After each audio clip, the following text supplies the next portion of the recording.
bisa kasih kok.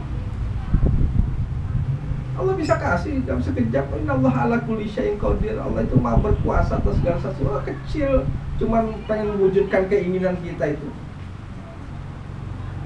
Nah ini yang sering saya tekankan, jangan berhubungan baik dengan cara ibadah, dan ibadah ini kuncinya adalah keikhlasan. Ikhlas bener karena Allah. Jadi udahlah, ketika ibadah gak usah ngarepin minta ini minta itu, jangan, udah ikhlas bener. Allah tuh mah tahu. Udah sholat, doa. Pas mau sholat itu jangan, ya saya sholat lah supaya ini, supaya apa, rezekinya lancar. Saya puasa Senin Kamis supaya ini, supaya begini, supaya begitu. Udah sholat aja karena Allah. Puasa aja karena Allah. Jangan ngarepin pahala. Kadang-kadang kita kan suka ngarepin pahala. Kalau puasa Senin Kamis pahalanya gede nggak? Kalau puasa Arafah itu pahalanya kayak apa? Jadi ini kan tidak ada keikhlasan. Jadi ada pamrih. Ada pamrih mengharapkan sesuatu. Ketika kita puasa Arafah, jangan mengharapkan pahala apa-apa. Nggak diharapkan juga udah pasti dapat. Ibaratnya kita makan jangan niat kenyang. Sebab nggak diniatin kenyang aja, kalau makan udah pasti kenyang. Akhirnya apa? Karena kita makan niat kenyang, ibadah kita niatnya pengen dapatkan pahala, mengurangi keikhlasan kita kepada Allah Subhanahu wa Ta'ala. Itu yang dikatakan kita menduga bahwa ibadah kita mendekatkan diri kepada Allah, padahal malah menjauhkan kita dari Allah. Makan gak usah niat kenyang, nggak diniatin juga udah kenyang makan. Kan begitu. Nah ibadah itu kayak gitu yang kata ikhlas. Maka para ahli tafsir mengatakan apa? U'budu rabbakum. Allah katakan u'budu rabbakum, bukan u'budullah. Sembah Allah, bukan. Sembah Tuhan kalian. Kenapa Allah kata Rabb? Artinya sembah Allah. Rabb itu sifat yang ngasih rezeki sama kalian, yang matikan kalian, yang nyehatkan kalian, yang membuat sakit kalian, yang mematikan, menghidupkan kalian semua. Allah yang ngatur, sembah. Kita kekurangan rezeki. Sembah Allahnya yang ikhlas. Ikhlas. Kita sholat malam ikhlas. Kita sakit, sholat malamnya ikhlas. Saya katakan, pernah ada orang mengatakan kekuatan setelah kita dekat sama Allah, doa itu lebih kuat mantulnya ke atas. Ketika kita ibadah dengan keikhlasan yang tinggi, ketika pada saat selesai ibadah kita berdoa, itu kekuatan yang mantul ke atas. Kekuatan doa yang seperti ini luar biasa. Doa itu kan kalau sudah ikhlas orang itu ibadah, dia berdoa, kekuatan doa itu sangat luar biasa. Segala sesuatu yang tidak mungkin menurut akal itu bisa mungkin dengan doa tadi. Tapi dengan syarat dilakukan setelah pendekatan diri yang ikhlas kepada Allah. Banyak orang berdoa, yang nggak dikabulin. Supaya Allah pengen gol nih, pengen ini dikabulin.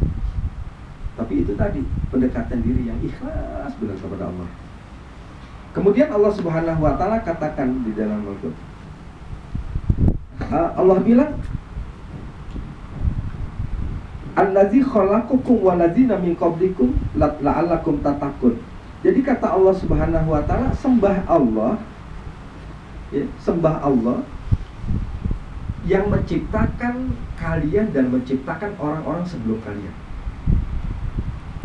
Jadi walaupun kalian dalam kondisi yang begini, kalian sembah Allah. Kalau kondisinya bagus, sembah Allah. Kondisi nggak bagus, sembah Allah. Kenapa?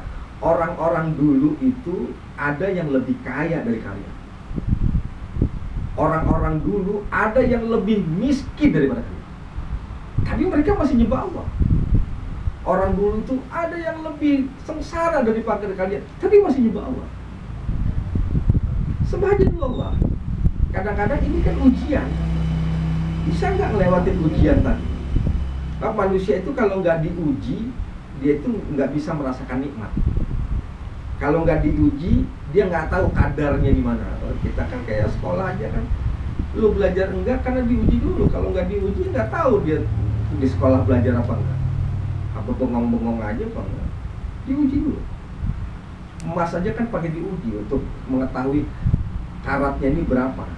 25, apa karatnya 100, apa 140, karatnya kan diuji dulu. Nah begitu juga kita menyatakan iman, menyatakan ikhlas kepada Allah dalam ibadah, diuji. Semakin kita ikhlasnya tinggi, semakin banyak ujian. Cik, semakin kita kayak bulan Ramadan, kita kan giat tuh lagi semangat. Wah, hari pertama sampai hari ke-7 masih semangat kita tarawih. Terus ketika kalau mau semangatnya, adanya ujiannya lebih besar lagi. Pinggang sakit, kekenyangan lah, ngap lah, segala macam tuh. Ujiannya banyak, sehingga kita membuat kita tidak tarawih. Semakin tinggi pohon, semakin banyak ujiannya. Semakin tinggi orang itu beribadah sama Allah, semakin tinggi dekat sama Allah, semakin banyak ujian. Ibaratnya pohon itu kalau makin tinggi kan angin makin kencang, Bapak. Nah kita juga begitu. Yang repot ini, yang dipertanyakan kalau kita nggak dapat ujian. Ini pertanyaan. Ada apa? Gitu. Kalau selama ini saya kan nggak pernah diuji, pakai sama Allah. Kan bingung ini. Nabi-nabi aja pakai diuji, kita nggak pakai diuji. Ini ada apa? Seharusnya dipertanyakan. Mendapat ujian itu seharusnya senang. Alhamdulillah, Allah masih memperhatikan kita. Kalau udah nggak diuji lagi, nih Allah berarti udah nggak memperhatiin kita. Ada apa saya ini? Allah nggak uji saya. Nabi aja masih diuji.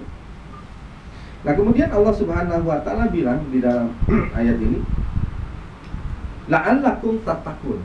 Jadi menyembah Allah itu berharap kalian jadi orang yang bertakwa. Tattaqun. Jadi dengan menyembah Allah itu berharap kalian jadi orang yang takut sama Allah. Karena inti daripada ibadah itu rasa takut kepada Allah. Inti daripada ibadah, hasilnya rasa takut kepada Allah. Kalau seandainya hidup ini tidak ada rasa takut kepada Allah, ini bahaya. Dan rasa takut kepada Allah itu hanya bisa ditumbuhkan dengan cara ibadah. Makanya Allah bilang, la'allakum tattaqun. Kalian sembah Allah, kita puasa, kita sholat, supaya punya rasa takut kepada Allah. Jadi kadang-kadang kan nggak punya rasa takut kepada Allah. Boro-boro kita mau ikhlas, takut aja enggak. Takut sama Allah itu bukan Allahnya kita takutin, bukan azabnya.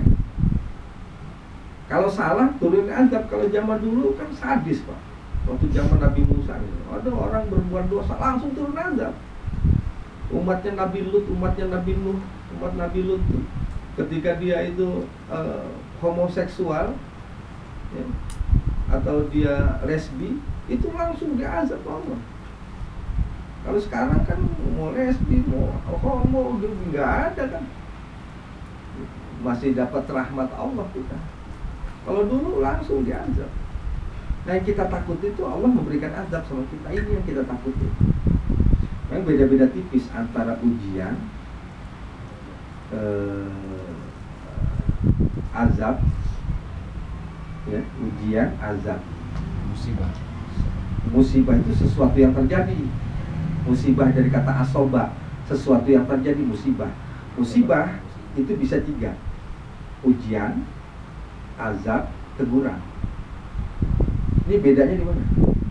Nggak ada yang bisa menilai seseorang itu kena ujian, azab, atau teguran.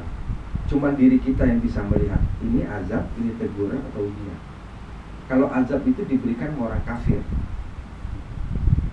Azab itu diberikan orang kafir. Nggak ada orang Islam kena azab. Jadi bohong kalau ada tuh dia tuh lihat. Jadi kayak gitu karena diazab sama Allah SWT. Nggak ada. Orang Islam itu nggak pernah kena azab. Selagi dia bertauhidkan Allah, selagi dia ibadah, nggak akan kena azab. Yang kedua, teguran. Teguran ini bagi orang beriman, tapi dia lalai. Ditegur, dikasih musibah supaya bisa balik. Nah kalau ujian, udah sholat, udah ibadah rajin, masih kena musibah, berani ujian. Jangan sampai kita bilang begini, Ustadz saya sholat udah, puasa sudah, Senin Kemis, pokoknya segala macam puasa, tahajud, tiap malam puasa, sholat duha. Tapi kenapa ya hidup saya begini-begini aja? Ini ujian. Gitu. Tapi kalau ada orang ngomong, dia kena musibah, iya ya, lalu saya ini udah lupa sama Allah, sibuk nyari dunia aja sampai lupa sama Allah Subhanahu Wa Taala. Makanya saya dikasih penyakit kayak begini. Ini teguran supaya dia bisa balik. Nah kalau azab itu kepada orang kafir yang nggak sholat, nggak ibadah, yang mempersekutukan Allah, diazab sama Allah begitu. Jadi antara teguran, ujian sama azab. Nah kemudian Allah Subhanahu Wa Taala bilang sembah Allah supaya kalian takut sama Allah. Karena apa? Allazi ja'ala lakumul arda firasha was samaa'a binaa.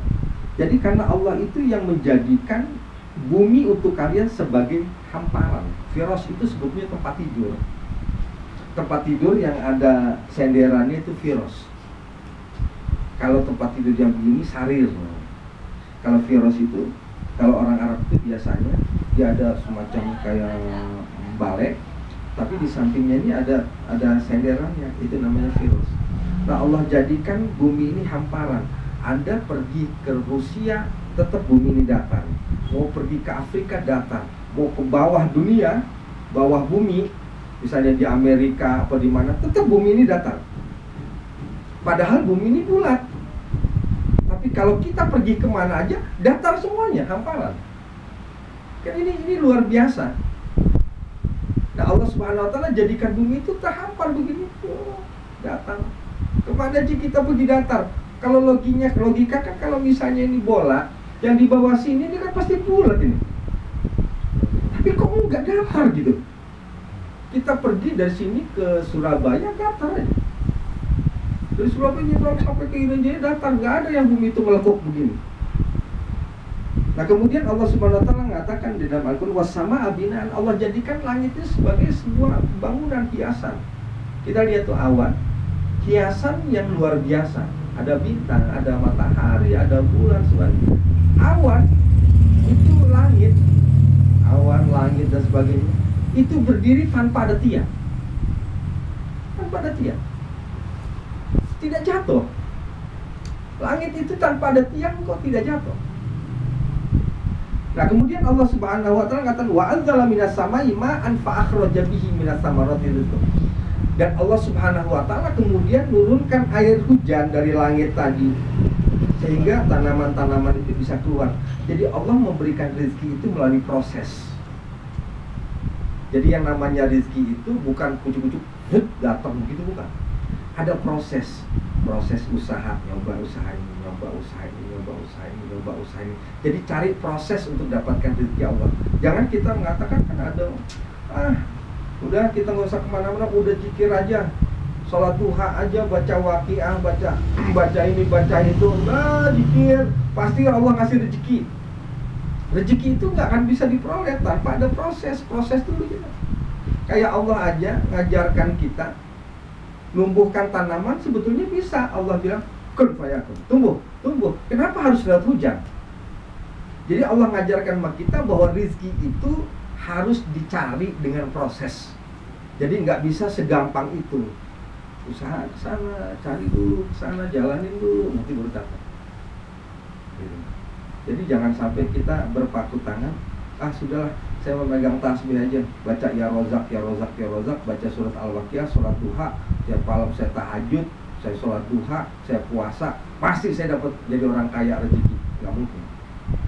Ada proses yang harus dicari, usaha mencari karunia Allah. Nah kemudian Allah Subhanahu Wa Taala bilang, fala taj'alu lillahi andada wa antum ta'lamun. Allah katakan, jangan kami jadikan Allah itu sekutu. Jangan Allah ini jangan dipersekutukan. Jadi sekutu itu kita tahu Allah itu satu. Tapi kadang-kadang kita suka mempersekutukan Allah. Caranya bagaimana? Seperti kita bilang begini. Yang saya sering ngomong, kalau nggak ada dia mati saya udah. Ini kan namanya kita mempersekutukan Allah. Yang matikan padahal Allah. Kalau nggak ada gue udah lewat gitu. Berarti kan karena kan kita yang menghidupkan. Nah ini kita mempersekutukan Allah dalam sifatnya. Atau mungkin juga dalam ibadah kita mempersekutukan Allah bisa.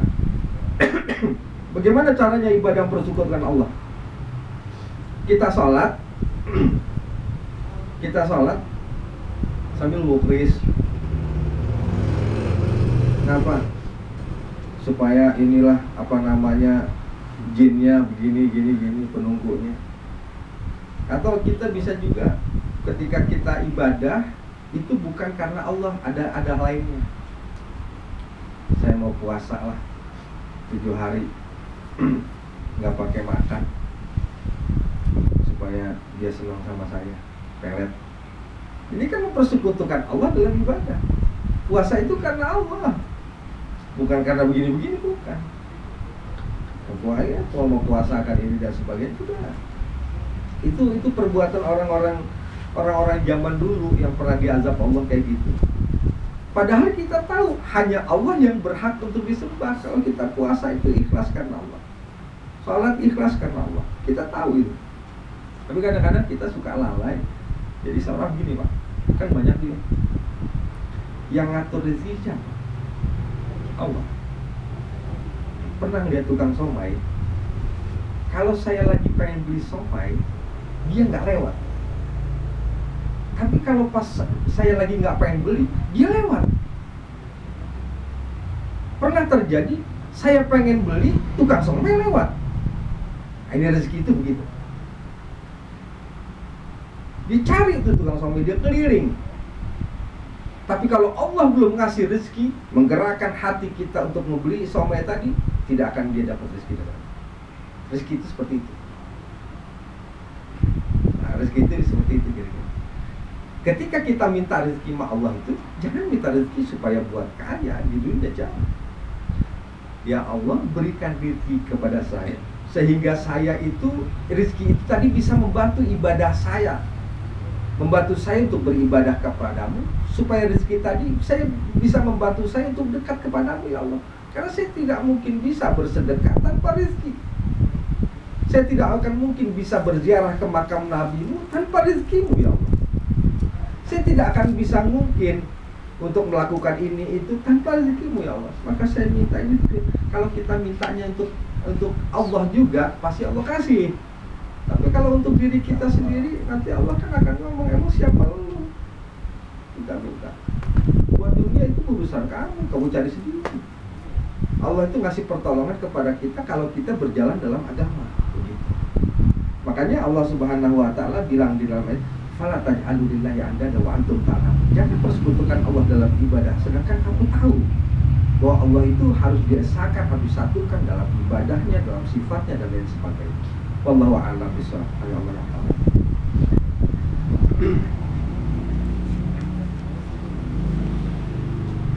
Ada yang mau ditanya?